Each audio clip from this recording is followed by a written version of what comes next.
I always think it's best not to rush to conclusions because before something is fully developed, you can't really judge what it is, can you? And maybe I've been guilty of that while talking about Kamen Rider Zero-One so far. I don't know.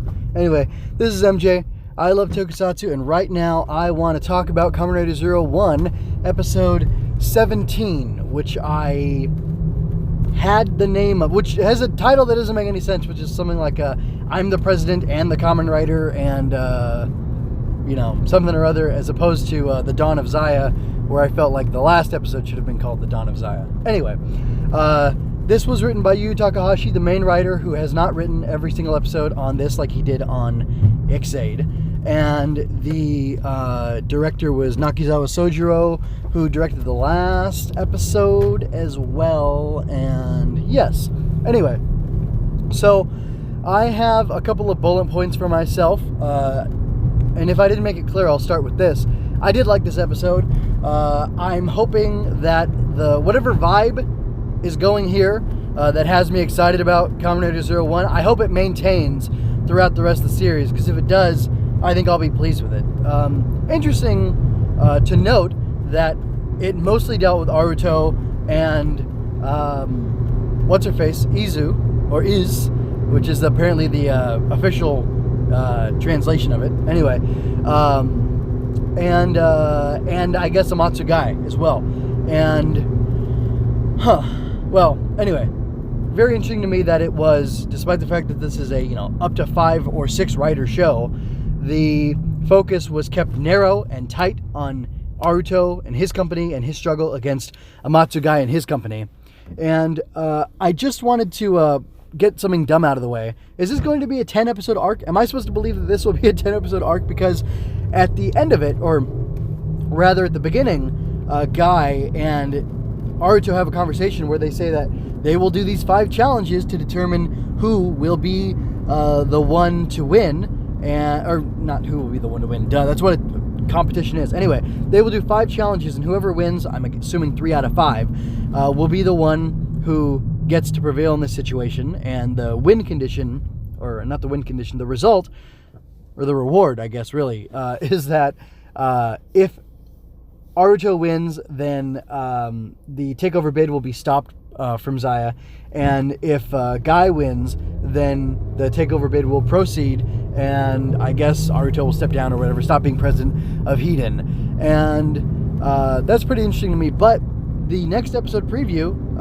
is continuing with, or I actually didn't watch the whole preview, but when I was looking through to see who wrote this episode and directed it and whatnot, I saw that the next episode is called something about flowering or florist or floristry or something like that. So we're still dealing with the florist, and I would think that, based on the way these things go, the next 8 episodes could be dealing with the remaining 4 challenges, unless I guess it's unless it's one in 6 episodes from now, because Aruto or Hiden wins the next 3 consecutive challenges, which is possible, I guess. But that's kind of interesting, the concept that the rest of this show, or the bulk of the show, 10 whole episodes could be like this weird corporate challenge thing going on between Zaya and Hiden Industries.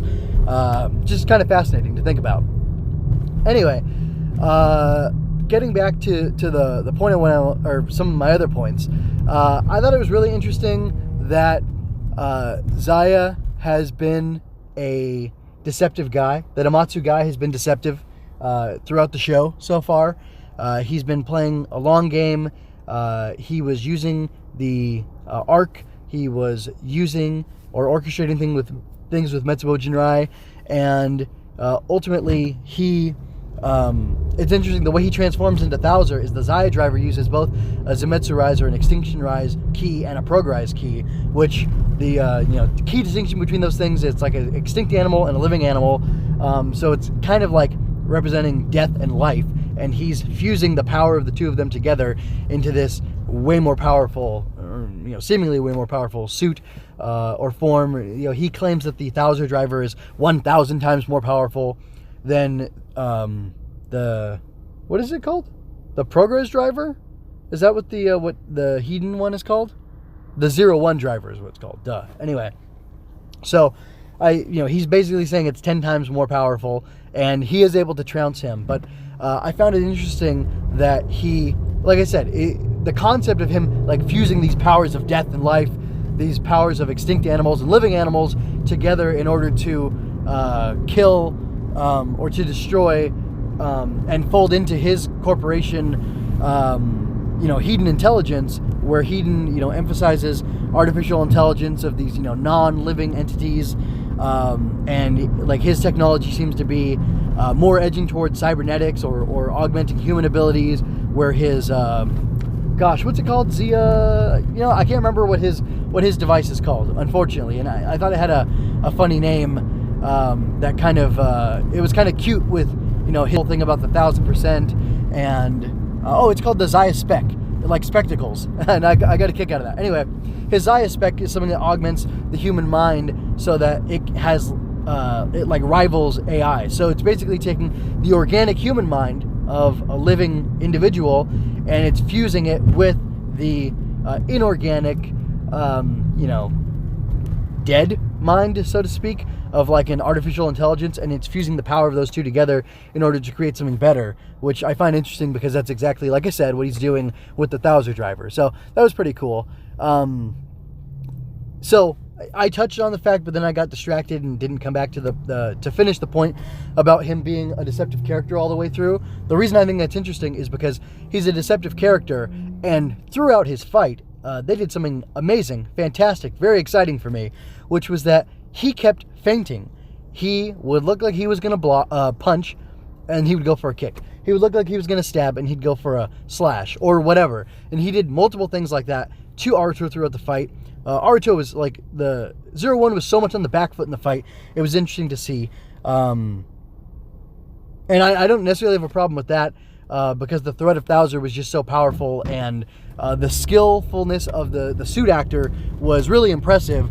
And it seems like he's been preparing to be a combatant Kamen Rider or whatever for a long time, because he was behind the corruption of the Arc 12 years ago, and who knows how much longer, or how long he's been planning this, and what all the reasons are, even though we got some good hints at him. But I found it interesting that he was just so much more of an aggressive fighter, but you wouldn't imagine that by looking at him. He's in all white. He's in these soft slip-on shoes and things like that. He does not comport himself as somebody tough. Like Fuwa Isamu, when you look at him, he seems to be exuding this masculinity and this aggressiveness, whereas Amatsu Gai is not like that at all. He's all sweetness and kindness to your face while he's planning to stab you in the back and destroy your company, and and take all your shares, all your stock shares, which was really interesting to me. And I like how he's this mix. And I guess he's it kind of goes along with the fact that he's using two different types of keys. He's this mixture of things. He projects one thing, or he has dual elements or dualistic elements to him, I guess is the most simplistic way to state it. And I found that really engaging and interesting, and I just loved the uniqueness that it gave to the fight choreography, that he would do these feints. And now that what's her face? Sorry. Now that Izu has seen it, now that Aruto has experienced it, I wonder, will the satellite Zaya take the information from her from the fight and come up with some sort of way to counteract the fact that Guy feints all the time, and give Aruto some way to counteract that. I don't know. I'm assuming he's going to need an even more powerful power-up than the two really powerful power-ups he just got a couple episodes ago in order to beat this guy. But it's interesting because, it's just interesting because how much more powerful can he get, and how much more power is there to unlock? And that's a little bit frustrating to me, but I'm not going to let it bother me right now because I'm just so excited about what's going on. And like I said, the whole feinting during the fight was so cool. And that's F-E-I-N-T, not F-A-I-N-T? Anyway, yeah, like not where you pass out, but where you fake an attack and then you do something else. Anyway, just want to make that clear for anybody who thought I was misusing the word. So, anyway, I think I've said all I want to say about him. His suit looks really cool. I like the gold base suit. I like the fact that he's got the Extinction Rise or Force Rise, rider eyes. But he's got like all these horns, kind of like Zero-One has and stuff. Pretty cool. So something else interesting to me is that he knew Grandpa Hedon. I can't remember his name right now. Something or something like that. Anyway, he knew Grandpa Hedon and he admired him. Grandpa Hedon was his idol, or one of his idols. No, his main idol. And he was furious that the company was passed on to Aruto instead of him coming from, as an outside guy. But that kind of doesn't make sense to me, because where was he, and why would he think he would be in the running unless he'd been in talks with him, and maybe there's some stuff that we don't know about them. But also, if he's doing all this stuff because he is mad that Grandpa Hedon didn't give him the company and he wants to take it for himself by force, then why did he corrupt the Ark 12 years ago?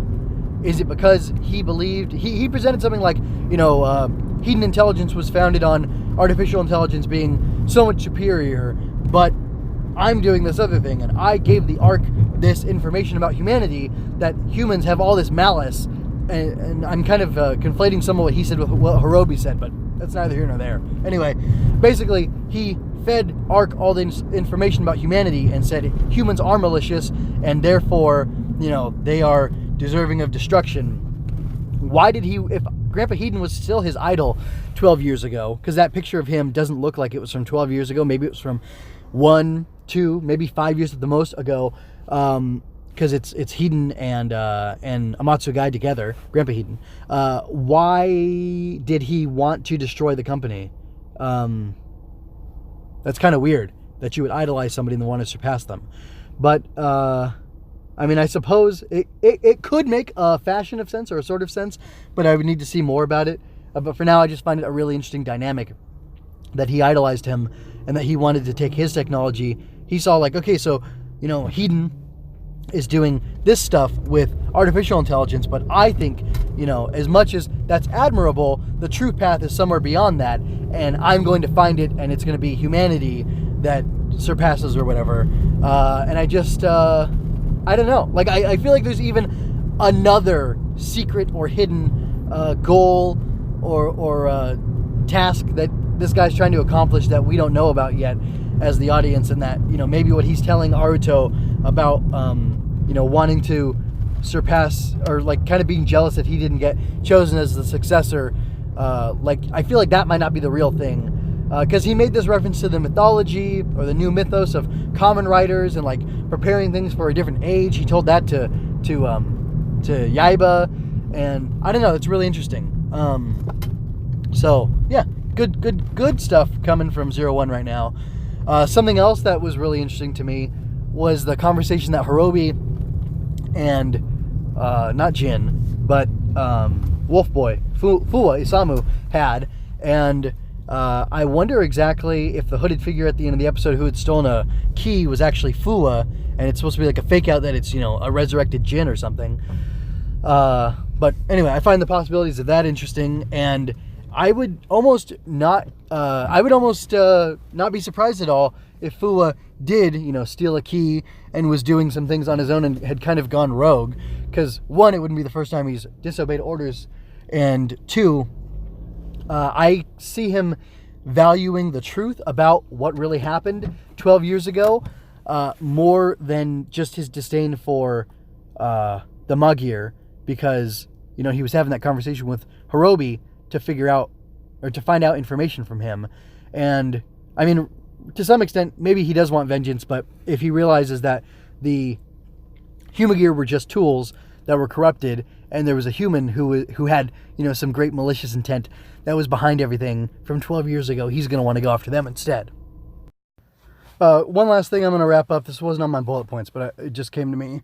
I think it's pretty interesting that there was no Zametsu Rise key on the Magear that got destroyed in the beginning of the episode, and then when the florist lady turned into one too, she just turned into one on her own. So it's almost like the Zametsu Rise key was just unlocking the potential to turn into this different type of Magear that the Humagear have in them all along, which I think is pretty interesting, because we can see that humans can be really evil, and if Humagear are, pretty close to human, then they can be evil too. But I totally got why she, attacked that guy and went nuts. Totally made sense.